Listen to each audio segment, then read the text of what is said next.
Hi అండి, అందరికీ నమస్కారం. చాలా యూస్ఫుల్ ఇన్ఫర్మేషన్, బెనిఫిట్స్ ఆఫ్ శంకుపుష్పం. శంకుపుష్పం యొక్క ఉపయోగాలు. ఇది క్రీపర్ లాగా ఉంటుందండి. శంకుపుష్పంతో ఆరోగ్య ప్రయోజనాలు మీకు తెలుసా? అరే, ఇప్పుడు తెలుసుకుందామా? మన పల్లెటూర్లలో చాలా చోట్ల కనిపించే మొక్క శంకు మొక్క.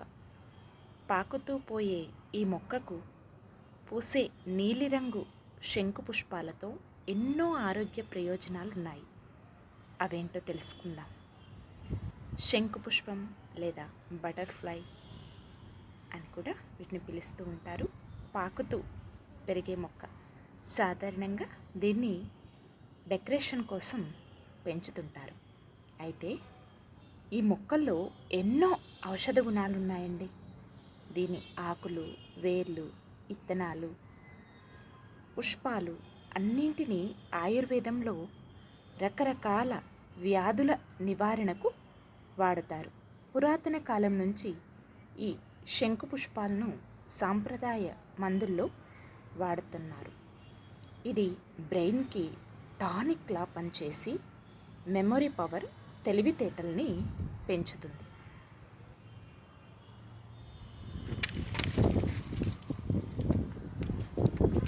కళ్ళు, గొంతులో సమస్యల్ని నివారిస్తుంది.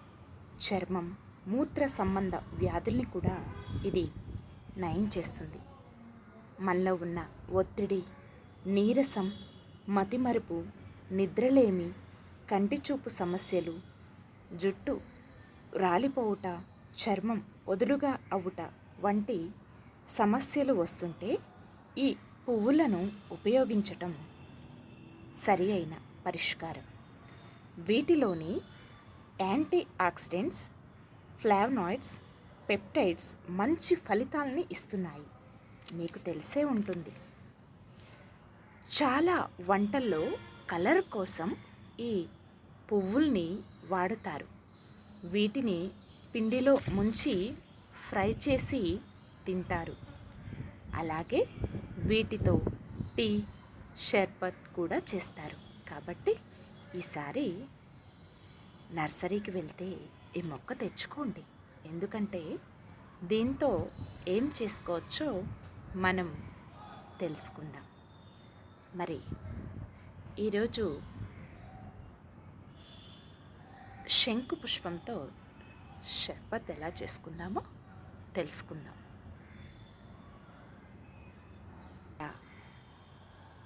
ఇంట్లో కుండీలో పెంచినటువంటి శంకు పుష్పం అండి.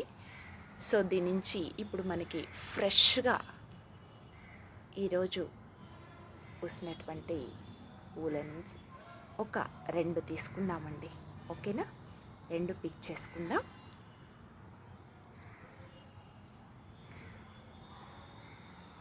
Thank you universe, love you universe, thank you to all, love you to all. నాకు ఇదొక అలవాటండి.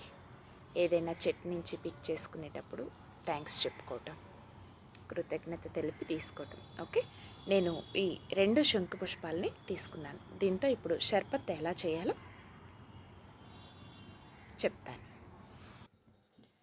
నేను ఒక గిన్నె తీసుకొని అందులో 1 కప్ ఆఫ్ వాటర్ తీసుకున్నానండి. 1 కప్పు వాటర్ తీసుకొని ఇప్పుడు నేను ఈ తీసుకున్నటువంటి 2 ఫ్లేవర్స్ని అవి కొంచెం వేడయ్యాక వేస్తాను. ఆ తర్వాత నానబెట్టుకున్నటువంటి సబ్జా గింజలు, మీరు తులసి గింజలు కూడా వేసుకోవచ్చండి. నా దగ్గర ఇప్పుడు తులసి గింజలు అవైలబుల్లో లేవు కాబట్టి నేను సబ్జా గింజలు నానబెట్టుకున్నాను షర్బత్ కోసం.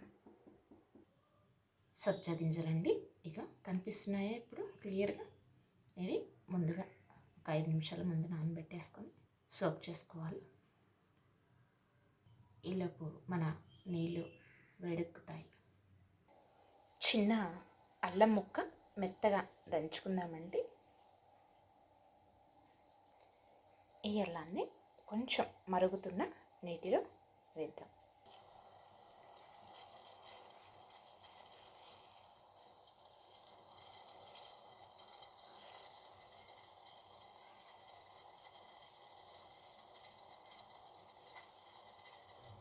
ఇలా ఒక 5 to 6 minutes మరిగిన తర్వాత స్టవ్ ఆఫ్ చేసుకోండి. స్టవ్ ఆఫ్ చేసుకొని ఆ అల్లం రసం అంతా కూడా అందులోకి దిగాలి కదా. స్టవ్ ఆఫ్ చేసుకున్న తర్వాత ఈ మనం తీసుకున్నటువంటి ఈ 2 పుష్పాలని కూడా ఇప్పుడు నేను అందులో వేసేస్తున్నాను.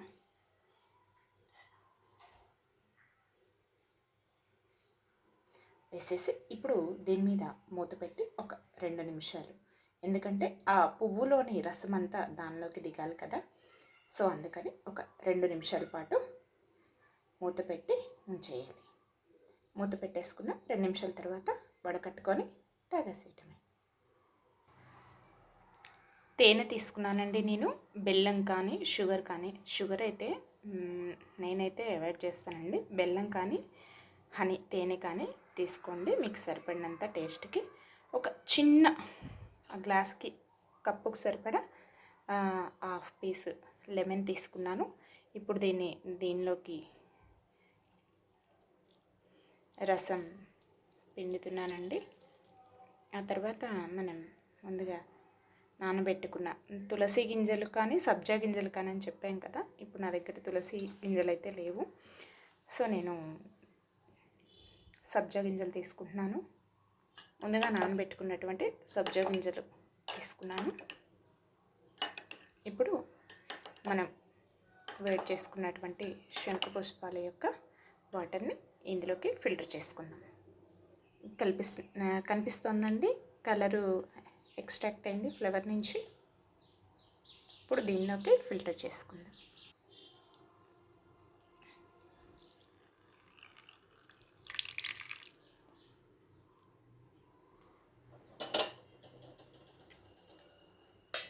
ఇదిగోండి, శంకు పుష్పం షర్బత్ రెడీ. రేపు టీ ఏ విధంగా చేసుకుందాము చూద్దాం. Okay my dear friends, thank you for watching.